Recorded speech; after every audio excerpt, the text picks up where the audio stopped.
Hi, good morning, everyone. My name is Vanessa Candeias. I'm the head of Global Health and Healthcare at the World Economic Forum, and it is my pleasure to welcome you to our session on the future of hospitals. And this session is very closely linked to our work on shaping the future of health and healthcare. So let me start on a positive note.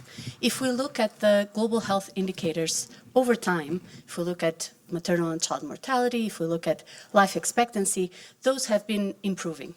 However, we have a very long road ahead. When we look at the 70% of global deaths are coming from non-communicable diseases. If we look at that and realize that nearly 100 million people per year are pushed into poverty because they have to pay for their healthcare out of pocket. If we recognize that nearly half of the world's population still does not get access to a basic package of healthcare services, it tells us that we still have a very long road ahead.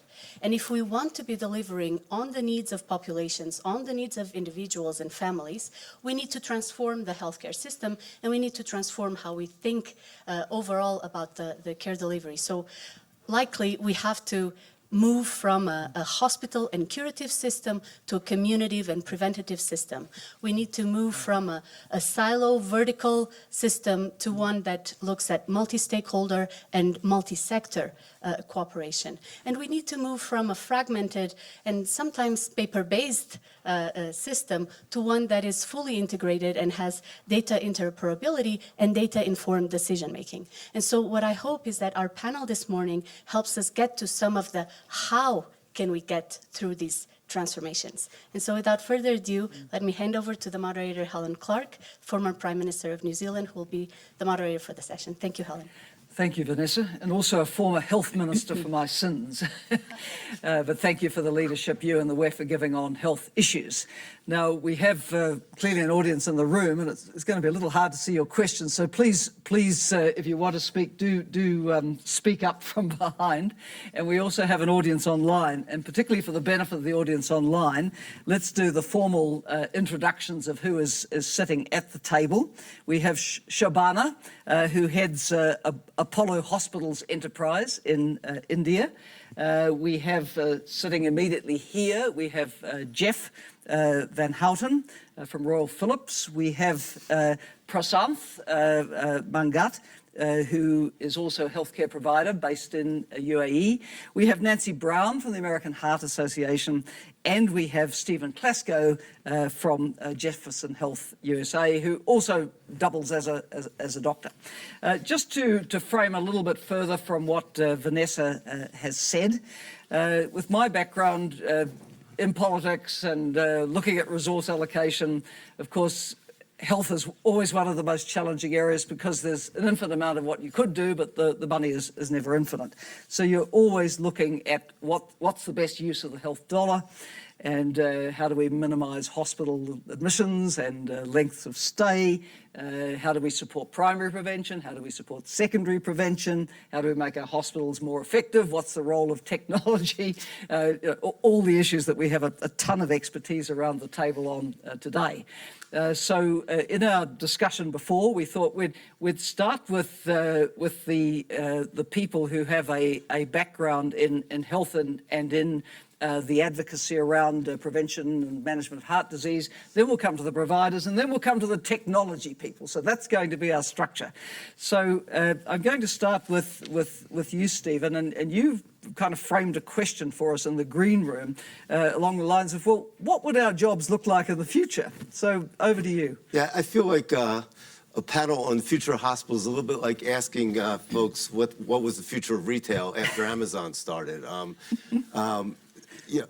And I had my wow moment when I was at Standard & Poor's and they downgraded the entire nonprofit healthcare provider system, because what they said is, if you folks don't disrupt, you're going to become a commodity. And I think it's really a math equation. 40 years ago, Bill Kissick from Wharton wrote a book called Medicine's Dilemmas, Infinite Needs, Finite Resources. Sound familiar?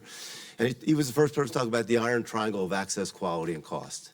And he said, you're not going to break that triangle unless you're willing to disrupt the system.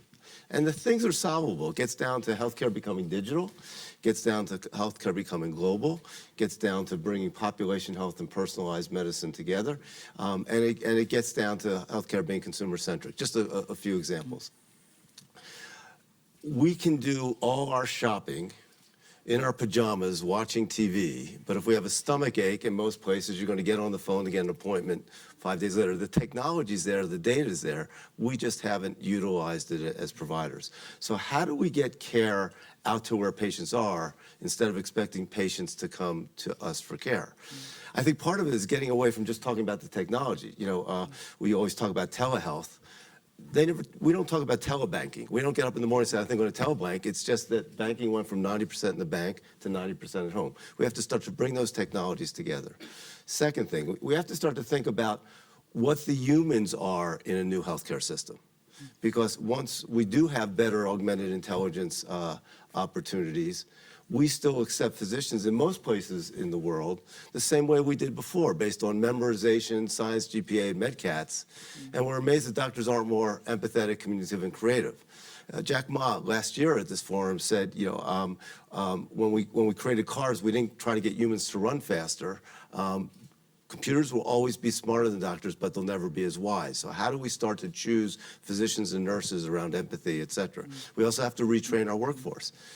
And finally, I think healthcare is the only sector in this entire forum that's not global, right? I go to the smart cities piece, you go to the finance piece, head of finance in Shanghai is just as brilliant in the United States or Australia. But if you're the head of cardiothoracic surgery in Shanghai or Bangalore and you come to the United States, we make you retake your residency.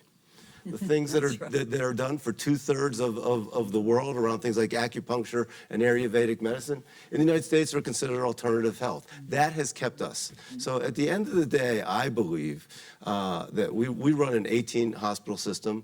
I believe that we will start to be paid based on how healthy our population is versus how many people come in to fill our beds. And I think that that's a revolution that has to start now. We have to align some of the payment models. The last thing I'll say is there's a great Upton Sinclair quote that said, it's hard to get somebody to do something when their salary depends upon them not doing it. And we have a lot of that in policies where we talk about population health, but we still pay people to have acute care in hospital beds. Yeah. There's kind of maybe an evolution of the capitation payment model for primary practitioners, which a number of countries have, but it's never really been taken to the whole health system, as it were. Nancy, bringing you in from American Heart Association. It's really interesting. Steve mentioned the word, it's all about the person. And I think that the thing we have to remember as we think about the future is that individual people still need to make decisions about living healthier lives. And when you think about what's happened, I can use as an example in cardiovascular diseases in this, downturn of death rates in the United States because of the onset of fantastic scientific discoveries, statins, other medications, procedures that have really reduced the rate of people dying earlier from cardiovascular diseases. But you look globally and in the U.S., the social determinants of health are really standing in the way of individuals living their longest life. When you think about the fact that 80% of the world's cigarette smokers live in low and middle income countries or in the United States in communities that don't have the same privilege as other areas. We have a lot of work to do, not just in inspiring people to care about their health and well-being, but also to address things that are not traditionally connected to the healthcare system. Earlier this week we were talking earlier today about the Smart Cities Initiative, urban planning, the projections of how many people will be moving into urban centers. And as that work is happening, how are we designing cities so that people can get physical activity and access to nutrition? We see this alarming rate of individuals taking up e-cigarettes, vaping, juuling, that we are very concerned about will addict the next generation of smokers. And so many of the things that bring people to Steve's hospital are things that can be prevented. And so we have to think about the holistic environment in which an individual lives. What What is their education level? How do we use advocacy to make our cities smarter? How do we make sure that all people have access to high quality health care? These issues will continue, unfortunately, to be front and center, so that as Franz is creating state-of-the-art technology for our healthcare systems and for us as individuals to manage our own lives, we at the American Heart Association worry a lot that in the U.S. and globally, not all people will have access to this state-of-the-art technology. And so we really need to think about that when we think about the future. And Nancy, what you've done great is really going at that 80% of health that doesn't happen at the hospital. Right. Because as technology got better and we did a better job of taking care of somebody who had a heart attack or a stroke, you said, I'm going to go right after that 80%, right. which frankly, the doctors hadn't been concentrating on. That's right. And, going after the 80% makes a big difference. And that happens by inspiring people. It happens by helping to make sure all people have access. And it happens through advocacy and public policy. If you can't help an individual change their behavior, if you change the system around them, look at just what's happened with Clean Indoor Air Acts in the U.S. This avoidance of secondhand smoke has reduced drastically and has been proven scientifically to reduce recurrence of heart attacks. And Nancy, you've pointed to the whole environment around people, because if you're in an obesogenic environment, if you're in an environment where the advertising still suggests that tobacco smoking is a desirable thing to do, you as an individual are up a lot against a lot of externalities, right, that are going to modify your behavior in ways which won't be so great for your health. Yeah, absolutely. And if you don't have access to fresh food, and the only thing you can have is processed and packaged food, which is high in sodium and high in added sugar, why are we surprised that there's an epidemic of obesity and type 2 diabetes? Yeah. So let's come to the providers. And in our discussion before, Shobana, you were talking about the investments that your enterprise now is making beyond the hospital, as it were. So I hear everything you say, and I think that people are not different. It's just that in the scale of how you have to provide it becomes very different when you come to a country like India and some of the others, when you say that there are 1.3 billion people, and all of a sudden the highest that a person wants to pay for a heart surgery is probably $5,000, but the government wants you to do it at a tenth of the cost, and then you start talking to see where do hospitals fit in and how. So your solutioning becomes so different. So then you think about how can we keep them out of a hospital? What is it that we need to do to create facilities around it? So, we're all coming from the same place. You want to keep them out for other reasons. We need to keep them out because we just can't treat them. Nobody can build the infrastructure of hospitals in India. When we started 38 years ago, we had to change regulations that hospitals were not even considered as something that, banks would fund.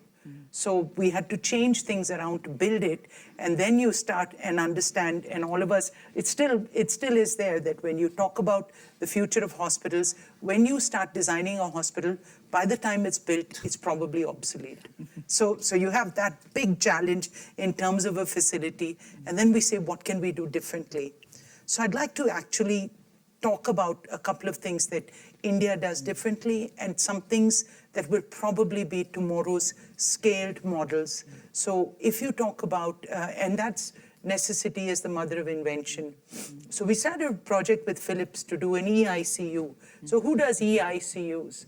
And this is something that we're actually putting in rural hospitals, because you can train doctors, but how many of them want to move out of a city and live in a village? But there are people there, you want to keep them well. So it's not just in countries like India, but it's China, it's rural America, rural Canada. All these people have the challenges. So I think that the telemedicine part of it, so you can come into a very high solution that is an EICU. We do teleradiology for around the world. We do this at scale. And telemedicine is something that, we have a track record of actually doing 2 million consults. And that's a large number. But we do think that that's obsolete today.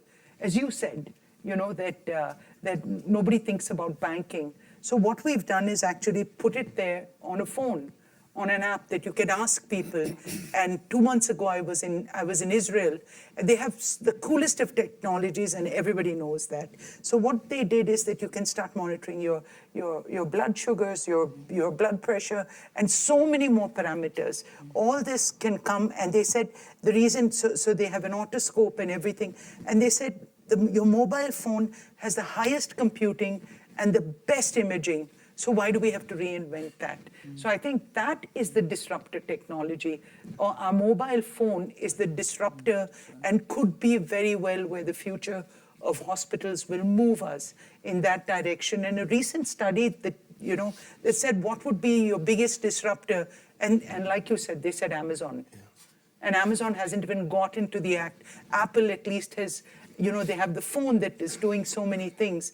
And in that, they said, technology will disrupt hospitals by 30%, insurance by another 32%, and all the others. So, this is what we're looking at. We're looking at finding solutions, for population, for scarcity, and also for the wonderful technology we have in disruption. So we truly live in exciting times. So maybe for Vanessa, this would be a good topic for next year's forum. Instead of going self-driving cars, we could have self-healing humans. Right, there you go. That could happen. Yes. As long as you can make it affordable. Prasanth, how does this resonate with your provision based on UAE? Thank you. Definitely, I go with Sunita's view. We are an organization who are active for the last 45 years in various economies. We are a decently large player in developed markets, including UK, Spain, and Italy. And we also have been, concentrated on GCC, where we control 1/3 of the market of the GCC, which is having higher purchasing power.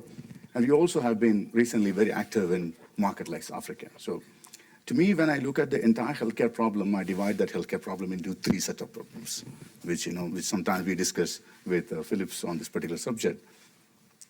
It's not in the order of importance, but if you look at, there is a percentage of population in the world who pay from their pocket, who are affluent, who have the money to pay, who want the best of the best. So this, if you look at it, providers like Sunita or me in that market, to a certain extent, they are subsidizers for a larger platform for us. Then for them, the problem is different. From their perspective, whether I'm getting value for money, from a healthcare provider like us who are working in that environment, most of our healthcare resources are sucked by these high value paying customers. So how will you balance your healthcare resources to the other set of people? Then you also have a second set of problem that comes out from maybe around 25-30% globally, but some economies like maybe in US or maybe in UAE, where we have 90%, which is sovereign, directly, indirectly supported insurance programs, where sustenance of healthcare is primarily focused on how government can continue to fund this premium of insurance companies. There, the entire sustenance comes into the fact that we need to make sure that government should be able to pay for that for a longer period of time. If government system fails, none of us, the private healthcare providers, won't be able to work. The investments go completely futile. So we need to identify that problem, and how can you do that? That is where we believe this entire telemedicine, the teletechnology, like, exactly what Sundar said, we also work on ICU, tele-ICU. We also started the telepathology, whereby, the resources move. So if you look at it from a healthcare perspective, there are 2 cost elements which comes in. One is your consumable drugs on one side, 2 is your human resources. How can you optimize or maximize these 2 expenditure definitely is a key in the success of the second set of problem. Then we have a majority of the problem, which is 50 to 60% of the world, which is around 3 billion plus population, who are paying from their pocket the healthcare, which, as Nancy said, people who are enter into poverty because they spend money, or like people who are not able to enter into healthcare because they don't have money to go for healthcare, and the entire system is spent onto that. So there, that problem, I think I completely go with your view that telemedicine, how the disruptive technologies should be used in order to find a solution for those set of people. We work today Today, we work globally around 8.5 million patients walks into NMC's facility across the world in different strata. So we started recently with a telemedicine program to reach into 3 million odd students in Kenya as a country who are on the puberty age of 11 and 16, where they enter into communicable diseases. So we started that as a pilot project, and we are working on it. We currently started working on for the refugees under the UNHCR in Jordan using the telemedicine program. So telemedicine definitely has got big value in that strata of population, which definitely all the three problems has to be seen to be going in hand. Otherwise, providers like private providers who are multi-countries will find difficult to give, there's no one solution that fits into every country and every demography. You remind us, too, of the global agenda for universal health coverage and how to make it possible. Right. And it's the sort of top priority for health and the sustainable development goals. But we keep coming back to technology as having a lot of answers. So, Franz Jeff, has all we're the throwing the ball to you. There's something to do for us. Yes. And just for everybody to know, so Philips, we focus on health and healthcare. And when we pivoted our strategy some years ago, we said consciously we are not only going to focus on hospitals, we are going to focus on the entire continuum of care, from healthy living, consumers, how do you keep them healthy, to early diagnosis, screening, and then the acute and episodic care, and then the chronic care. Now, so I lay that out as a continuum, and in your introduction you already mentioned, what can you do on preventative care, and how can you make healthcare more efficient, and then how can you work on secondary prevention. And here in value-based care, we often talk about access, product cost, and outcomes. And so we need to tackle all three, right? Access is about the social distance of people. Will they get care at all? Productivity, I mean, as I serve customers all over the world, I see huge differences in efficiency, right? I mean, I would say we can probably make hospitals 30% more efficient without huge interventions. And then you could redirect some of those resources to your primary and secondary prevention, right? And then, of course, outcomes, I think science and technology will still advance further to make precision health work even better, so that we can tailor it to who needs it. Now, to envisage such a continuum, you need actually a care orchestrator, right? And who is the care orchestrator? Right? That you could say is the consumer, but actually the consumer has not always the knowledge. When they're healthy, they don't care, and when they're unhealthy, they need specialized knowledge. So if you talk about the future of the provider, right, I see the role of the provider as the care orchestrator. And second notion that I would put on the table here is that we need to work towards networked care. Right? So now we have a concept where we bring care into the community, linked to specialized centers, and somewhere we have an air traffic control, right? Which should focus on coaching people to stay healthy, but should help to direct the right specialist care to fix people. And if they have a chronic care, how do we support them to live at home in the community with a chronic issue without all the time having to go back to the hospital? So that care coordination can be greatly facilitated by technology. We already heard how access to specialist care in remote areas can be done via telehealth, teleradiology, telepathology, eICU, which brings doctors into contact with patients in remote areas. But we need to take this a whole lot further, right? Where we get longitudinal information about patients. Which means we need to slide all the silos of information, which is a horrendous issue today, where we don't get a holistic view of patients when they come. And so there is an informatics opportunity and challenge, right? Because once you have data, both on population view, but also on individual view, you can become proactive, right? Now I can say, oh, you know, you're trending in the wrong way or the right way. If there's a digital twin, you know, kind of a picture of how people are doing with their health, especially that is very realistic for chronic patients, then we can exercise that role of the care orchestrator much better. We can be proactive rather than reactive. And I think that will enhance the quality of life, but it will also avoid unnecessary cost. So we envisage that through the cloud we are connecting patients and providers.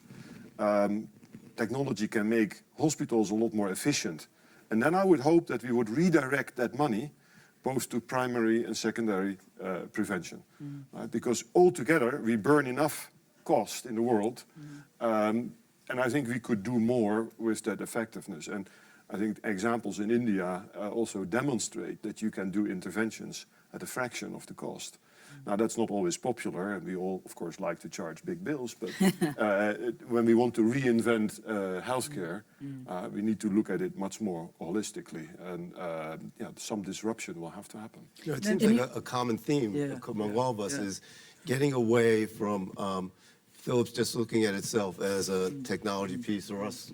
So when somebody comes into our hospital, or we were even talking even the heart, you're looking at how that interacts with the brain. You know, what we've come to call it is healthcare with no address. That the definition of Jefferson 5 years from now will be the care and caring we give wherever it is. I personally believe that most of the non-surgical health care that we provide in hospitals now will be done at home with a new level of provider that will go out to the home and do most of those things, probably with better food and nicer TVs at home than they'll have here. The other thing is that the whole equity piece, a lot of those things are solvable, and we talk about global equity, but even within Philadelphia, 6.2 miles away, there's a 21-year life expectancy difference. And we have 6 academic medical centers in Philadelphia. So that gets to the 80% of education and housing and food. The example I gave Nancy is we looked at readmissions for congestive heart failure. And we always think it's what happens in the hospital. And these patients allowed us to do digital footprinting of what they were doing. Turns out that we could predict who was going to come back by how many pizzas they ordered the first week. Because we put them on a low-salt diet, and if they ordered 2 Domino's pizzas that week, chances were they weren't on the low-salt diet. Because they don't realize that bread is the biggest source of sodium in a person's And diet. of course, they get into the whole privacy issues, which is a whole other. We have run with a health system in North America a program for congestive heart failure patients who very often have also other comorbidities, and they're elderly, and through a telehealth program that included behavioral coaching and daily measurements, and all that data was collected into our command center for care coordination. These thousands of patients, this was a large-scale trial. We demonstrated that we could reduce rehospitalization by 50%. Their enjoyment of life went up. Absolutely. They felt You see, we're better doing this. cared for. Yeah. We're doing this at scale in Yeah. India for condition management in diabetes, for instance, which is the big killer in India, that we're trying to get patients onboarded just for compliance. And we've seen that we're able to reduce hospital bills, we're able to actually insure them better. And I think insurance is important, It's very- that if you can critical get them, piece. you know. And so now we've actually, using data, we're able to say that if you have this test and in this compliance, we can actually cut down your hospital, your insurance cost. And these are models that are being used across the world, saying that, you know, if you're connected to the smart devices. So we should think that that's another part of keeping Absolutely. people I was just going to out say of that. You know, look at some of the great wearables. frontiers Yeah. in heart disease management. You know, look at the new Apple Watch and the ability to detect heart rate, you know, variability, and how that might ultimately interact with the kinds of systems Franz is building. We can do that today. Yeah, I know you can, but we need the science to be able to help, and we've got to the train thing is, doctors on the other we hand. make it personal. Yes. That's another point, that the data can actually bring it down to the. So you the know, to future is that close. I person. mean, I think There we go. There you go. our biggest investment this year has been on wearables. Yeah. So Yeah. let's just picture this technology exists. It's all got to Yes. come together. You'll go to sleep in your pajamas, which will monitor your heart rate, monitor your respiratory rates. If you have asthma, when you wake up, your Alexa which will pretty soon become $2 each, your Alexa or your HomePod, instead of just playing the daily podcast, will say, you know, your respirations were a little labored. The AQI out there is X. Maybe you should take an extra inhaler today. Literally, that will Or be do where yoga. healthcare starts Yes. at home. But Exactly. it's a kind of, that's on the secondary prevention level. What I'm interested in is from the point of view of the person who sees themselves as healthy. They're not used to the doctor ringing up and saying, oh, by the way, I had an alert from your Fitbit, right? Yeah. So it's kind of also got to change the way people are thinking about their own good health. And I want to bring you back in on Sure. that, Nancy, because you're so powerful an advocate around this. You know, I think it all comes back to what does it take to inspire people to realize the most important thing they have in life is their health. You said this at a meeting we were at, a dinner we were at the other night, Franz, you know, health is wealth. Yeah. And, you know, you see people that are more affluent that can afford the wearable devices, very focused on getting their steps. We were talking about how much we're standing up because our watches are banging us to stand up more. But, you know, I think this idea of helping people protect the health that they have, you know, most people are born, as we often say, most people are born in ideal cardiovascular health. And it's their lifestyle or the environment around them that makes that deteriorate over time. And so there is no magic bullet. It's helping to inspire people to want to eat right, to make sure they're not smoking cigarettes and to get exercise and to manage their health with their healthcare provider. But it's also this changing communities and environments. Let's give people the best chance possible to not be exposed to cigarette smoke, to make sure that there are healthful foods available. Those things are all important in prevention. Now, you might have noticed we have a very articulate panel, but we also have a lot of expertise in the audience. So if anyone would like to come in at this point. Yes, over here, please. Well, I'm coming from Mexico, and I would like to raise a question. We're talking about hospitals here, the future of hospitals. What do you think about the PPs, private-public partnerships working in hospitals? This is very important because we build, we design, and we also operate. But what is the future? Because the governments don't have money. So there is a big need of hospitals over the world. What are your thoughts of doing this, if you have any experience on private-public partnerships in hospitals? We do. We did the first one in India, and it actually turned into a quaternary hospital in New Delhi with the government. And then we went through 20 years of expertise about how. So the first fundamental thing in a PPP is we have to assume that something will go wrong. And what have you done to be able to address it as the government changes? So you have to put that together. And having said that, there's no moving away from it, because if the government is planning, like in India, for instance, and I don't know about Mexico, but in India, the government today spends only 1.5% of its GDP on health. And that's nowhere near enough. They need to spend, like other countries, maybe 5-6% more. They've committed another 3%, still not enough when they want to look after 1.3 billion. So they're calling in to the private sector and saying that, why can't you come in and find solutions, take over our existing hospitals, which we recently did a week ago, that we're managing the services. And this is going to be the model that you can go state by state. And in India, it's a state, it's a federal, health is federally run. So I do think that the future, glad you brought it up, hospitals cannot. But there's a lot be of in context in this, isn't it? Because in my country, if you even mention putting a public hospital over to a private provider, there'd be a public revolt.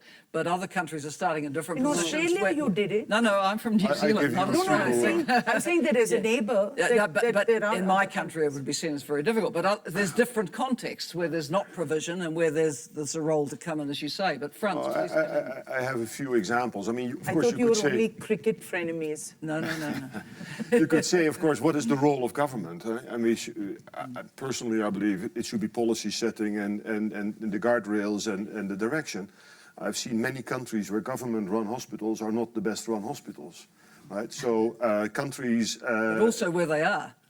Well, okay, there are exceptions, but...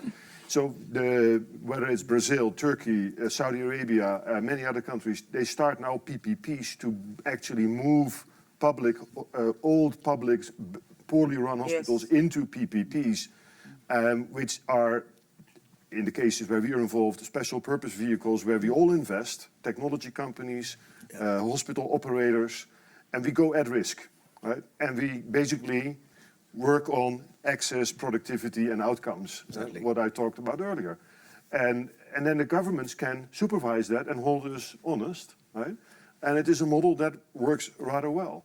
And I think this is a way to modernize healthcare in all those countries that, and also free up then resources to actually do more on the population. President? Yeah. So in this particular case, you know, exactly, I go with exactly what France is saying. We have a business model where we run PPP models in multiple countries for the government of UAE and other governments. We run in countries which are rich economies like UAE. We also run in highly war-shattered economy like Yemen. We run in Seychelles. We run in Morocco, where exactly what France said, where there's a risk is, you know, distributed among multiple players. And we as a provider comes and works to improve the patient experience and clinical outcomes. Patient experience and clinical outcomes definitely have definitely an impact on the total cost of money that has been spent by the government. You know, it's not only the infrastructure. So infrastructure already is a committed infrastructure. So there the technology comes in from the provider, the technology provider, and healthcare provider works to improve the KPIs, which are the ambition is, you know, countries like UAE to take it to the US gold standards, but other economies to go into the better results of the world. We have seen results. In UAE, this is the 7th year that we are working. Yemen, this is the 3rd year that we are working. And over the period of time, we were able to really take it to the global standards, which effectively is reducing the spend of healthcare of the government. You know, I'm so glad you asked that, because I think we're about to enter a golden age of public-private partnerships. I think more and more there's an understanding that it's not a vendor-vendee relationship anymore. It's a little bit what Franz said. It's let's go into this together and we'll share the outcomes. I'll give you a couple examples. We're working with a company called Color Genomics. So we took our 30,000 employees and offered them with Color Genomics free genomic testing with subtyping. There's 5 different disorders that make a difference. And literally, they were willing to go at risk with us because we're self-insured to say, look, we think that the care, the outcomes, the cost, and the access will be better because of that, and we'll share in that. I think the thing that has to happen, though, is we have to start to mix both worlds together of technology and provider. I think the EMR is a good cautionary tale. The EMRs were developed, given us, and I've told other people, it's the only technology in the history of the world that because you've paid for that technology, you have to hire more humans so it doesn't get confused.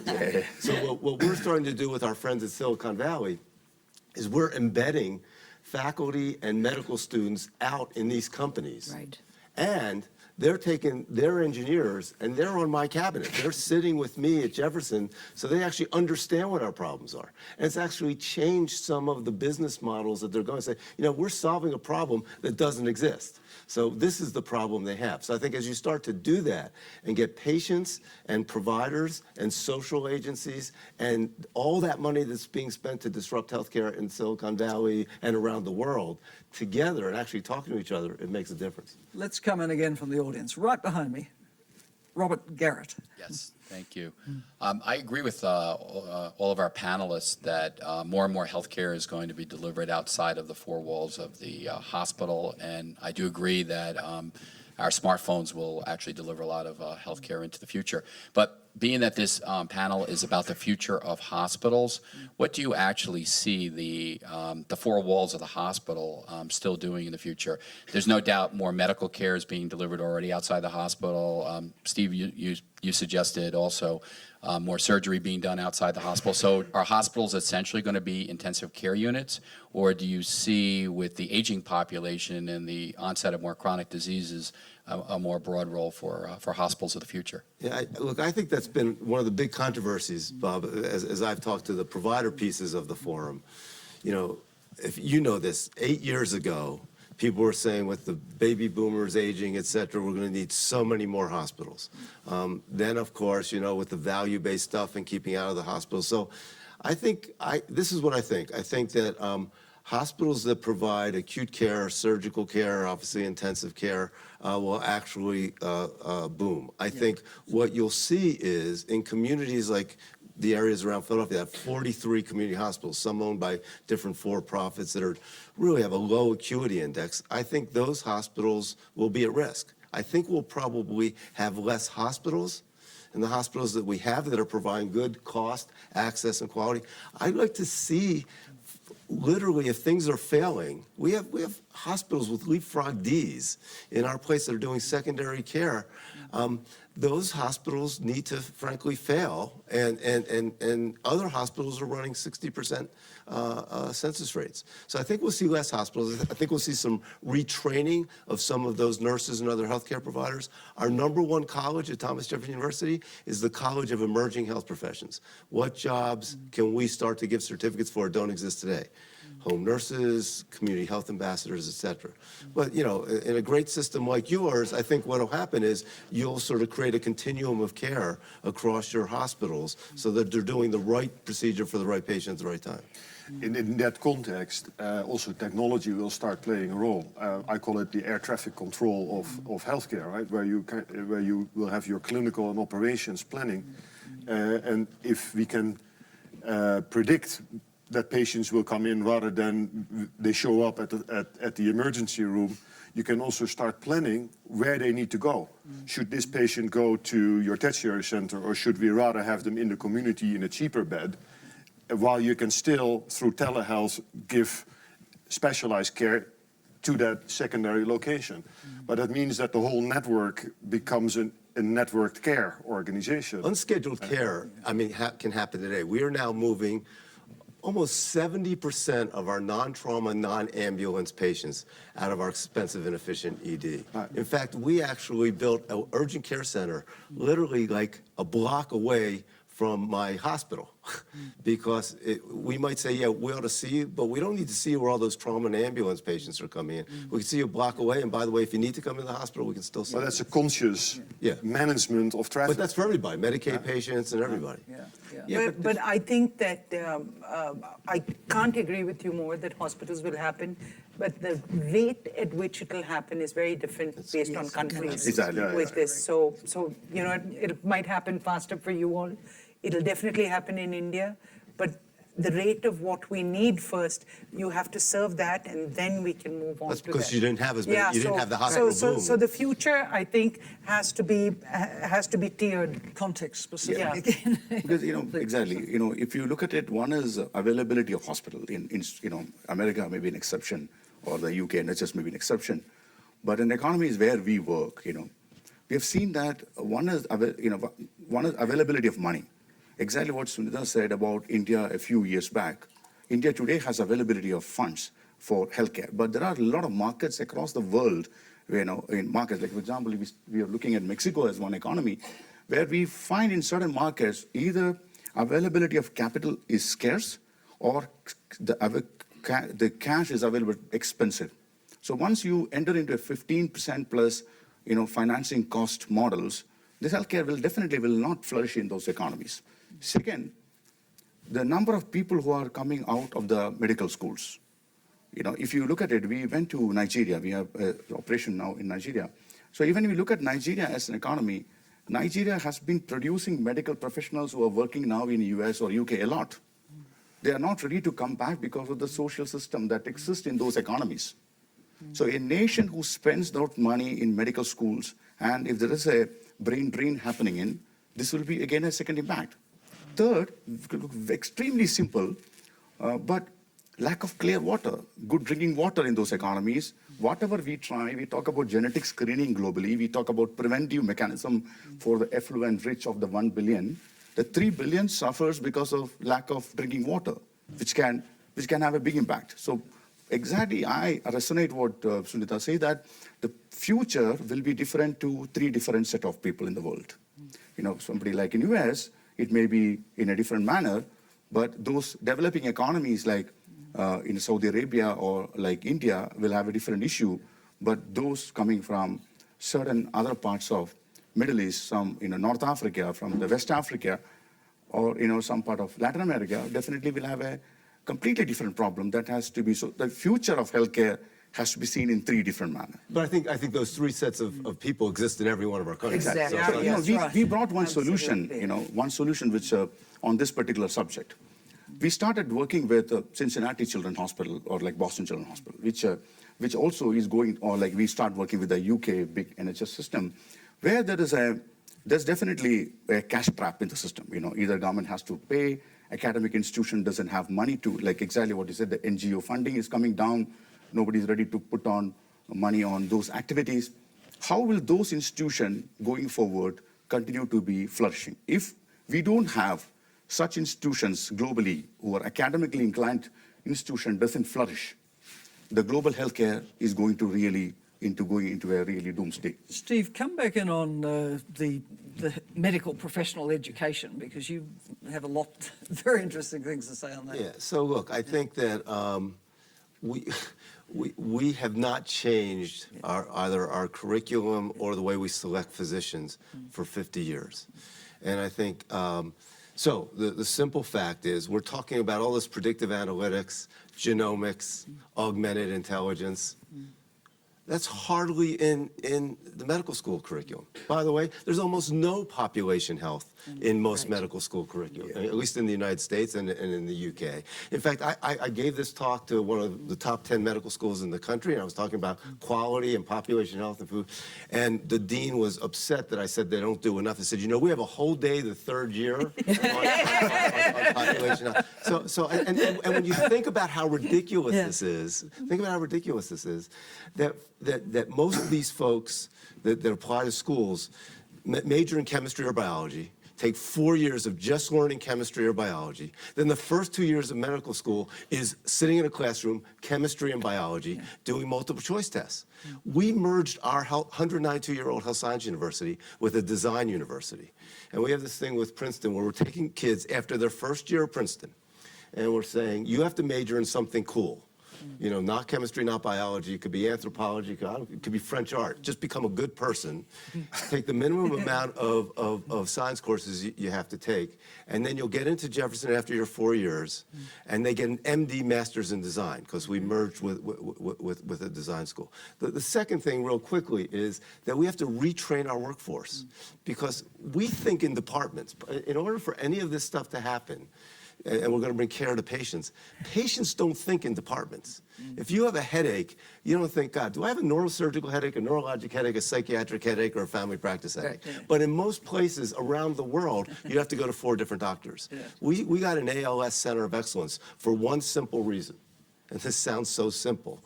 We actually brought everybody, when the ALS patients came in, and if you think about folks with ALS, we actually brought everybody down to where they were.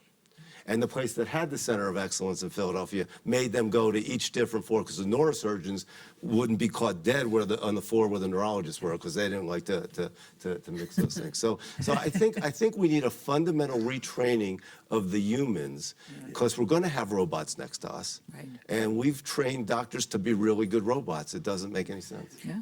Nancy, I want to bring you back in, because you know the population health perspective is so vital to the work that you do. Come back in on that. Well, I think the whole issue of what is the role of hospitals, I'll just bring it from the patient point of view, and to the point Steve was just saying, you know, the thing that's most important when people are receiving care is that they're in the state of mind where they can accept the care and their family knows and understands what's going on. And I think we believe really strongly that all of the new technologies for people to be able to be at home instead of being in a hospital, all of that will make a huge difference in terms of outcomes for patients and for their families. You know, having people in a hospital where they're being shuffled around and nobody understands and things aren't clear, you know, that really is not good for outcomes. The other thing I want to mention is the organization that writes guidelines in the United States for cardiovascular disease, for stroke, and for all of the risk factors, you know, blood pressure, cholesterol. You think about how positive this new healthcare system that we're envisioning today can be for the implementation of guidelines, which ultimately are being put in place so that patients can live long and healthy lives. Last year, we published, as an example, new guidelines for blood pressure that drastically in the U.S. changed the criteria for what is considered a person with high blood pressure. The day after the guidelines were written, 110 million people woke up in the U.S. that having high blood pressure that didn't have it the day before. Now, those guidelines would say, first line therapy is, exercise and nutrition. But, how do you get the healthcare system and doctors to understand what these new guidelines are and how to help patients understand the lifestyle things, not just let's give them more drugs? And so these new healthcare systems that we're hearing about and the technologies that Franz is talking about can fix that problem, because in the U.S. it takes, on average, this is a horrifying number, 16 years from the date a guideline is written until it's fully implemented in practice and patients are receiving the benefits. So all of these changes in the healthcare system and in technology will make lives better for patients. We now actually take our applicants and take them to an art museum and say, tell us the story. So that they can start to put stories together and bring that together. Because I've delivered 2,000 babies, and it's easy to deliver a 7-pound baby to a normal. Oh, it's easy for me to say, but it's incredibly difficult delivering an unscheduled Down syndrome baby. Every single time that would happen, doctor, what does this mean? And there will be a robot next to me pretty soon that will be much better taking a picture of that baby and saying what's genetically wrong, but it will never get the what does it mean, means what does it mean in my image of a perfect baby. And I want future doctors to be able to talk about the impact and the fact that this is a beautiful baby that we can help you take care of. And I might just, one thing I should have said, the most important thing in the future of hospitals is not forgetting the human touch. And nothing is more important to a patient than having a nurse or a healthcare provider sit next to them and hold their hand and describe what is going on and helping people through that experience. We should never forget that the walls and the technology matter. And I think the future of hospitals, if we had to say it, would be using all the technology to allow the humans to spend more time with the patients. With the patients, with this, because right now it's so. And that's possible. It's not enough, But the design, let's say, some of the faults with the current EMRs are that they are claim systems and they take time away from the patient, right? Yes. Whereas if we have much more context-specific technology with AI, we can automate a lot of jobs and make time available for the patient. And you don't want to miss things. Well, you can build in checklists. That's what technology is right? about, not to be, to be able to diagnose fast. Yeah, That's the most frustrating for a patient. Right. The uncertainty. In India, when they're paying for it out of their own pocket, and you send these people for a test, so they say, oh, the doctors are going to get something out of it, so they're sending us for an MRI, or you're asking us to do these extra tests. And we said, well, we're not solving for, we're not solving for the 100%. We're solving for even that 1% if we miss it and they go into an event. That for them is 100%. Right. So I think that hospitals of the future should be way more caring and clever and accurate about diagnosis and doing it. The variance of care Yes. between hospitals, but also between practitioners within a hospital is huge.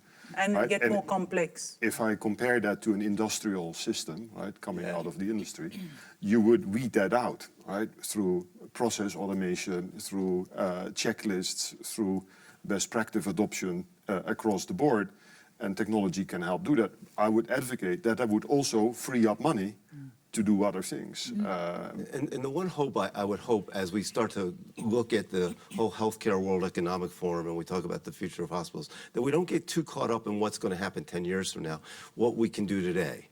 Because at the end of the day, things haven't changed enough globally. There's a quote I like to use from the NBA where Jason Kidd went to Dallas Mavericks and he said, I'm going to turn this team around 360 degrees. We do a lot of turning things around 360 degrees. We have this technology, we have the human touch, we have great leaders, but we haven't made enough global outcome change because we haven't concentrated on those social determinants of health. If you exactly, that same exact point, so on this, when you look at it, I run more than 30, 35 hospitals across the world. The last few years, we have been really working on using something like lean and things like that to standardize your procedures. Today, some of the most of the procedures are highly standardized, like how you work in industries, in manufacturing sectors. And then maybe over time, if I claim myself to be successful as a healthcare CEO, I will say that all the procedures are standardized. But that only solves a portion of the global problem. The practitioners in my 30 hospitals who runs healthcare in cardiology or in diabetology completely, are different. In the same set of NMC network itself, I see 20 diabetologists working in 20 different forms, and in one place I see endocrinologists saying that diabetes should be with me, and when somebody say that, endocrinologists say that diabetes should not be with me. To that extent, so the future of healthcare, I'm not talking about hospital, should be to standardize at least 5 or 6, or like the top 6 or 7 healthcare problems to be standardized. For example, like what, in AHA is doing it on the resuscitation, Right. Or like, so specific areas where we can have a standardized form and that be given to doctor. Today we run a team of peer review of doctors, and every time it comes to a situation that it comes to my office where the doctors start, having problems among them. So if you really, and that is a big challenge in the healthcare system. The protocols and procedures that you follow on administratively or non-clinically is not coming on the clinical phase. And clinical phase, if it is done, maybe to a great extent, the time spent on EMR can be more standardized, time can be spent more on patient, and the result also will be standard and unified across the world. We can learn from aviation, right? I mean, Exactly. there's Right. certain things that still require you to be human, but the checklist Checklist does is not. there. You don't get, if you're a Delta Atul Gawande. pilot, you don't go to And that Delta and checklist say, should be well, the I don't same. like your checklist. Yeah, if you are doing a blood test, 200 or 180, whatever it is, it should be done. Right. I said we're not going to have any trouble with this panel talking, and we've just about talked ourselves right out with 1 minute and 9 seconds to go.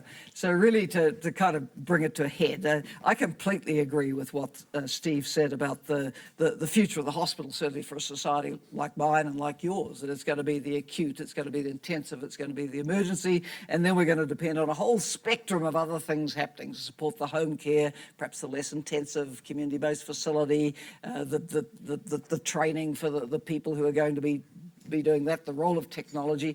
But then we also have the other context where countries actually don't have enough hospitals yet at all, or services, and that's got to be built, perhaps informed by the trajectory that the hospital system's gone But we'll in other still societies. have elements of this. Absolutely. And technology, regardless of the Exactly. context, rich country or poor, is going to have such a huge influence in diagnosis, prescription, support of the patient and so on. So thank you. Fantastic panel. Please give them all a big hand. Thank you.